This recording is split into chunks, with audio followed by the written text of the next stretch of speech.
I've had a lot of people recently tell me their clients don't want to pay a markup on freight. And I say, that's nice, but you have to tell them that is a non negotiable. And here is why.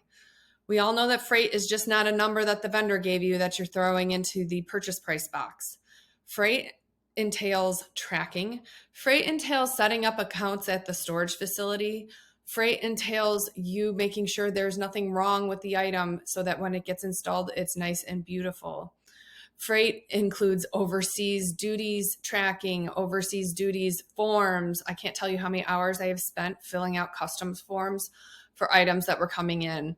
Freight includes just the hand delivery to the door that clients don't realize some vendors only allow you to have. So if you have somebody sitting there waiting for that piece to be delivered, that should be chargeable. And that's why we charge a markup on freight. Now, whether you're charging the full markup of your other goods, which has to be at least 35%, or if you do 20 to 25%, that's up to you. I would prefer the full 35 across the board on all purchases, including freight and storage, just because I know what goes into it.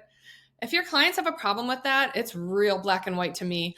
So have them give me a call. You can reach me at mt@mtybooks.com. If you want to know how to charge your clients, go to mtybooks.com/how to charge. Thank you.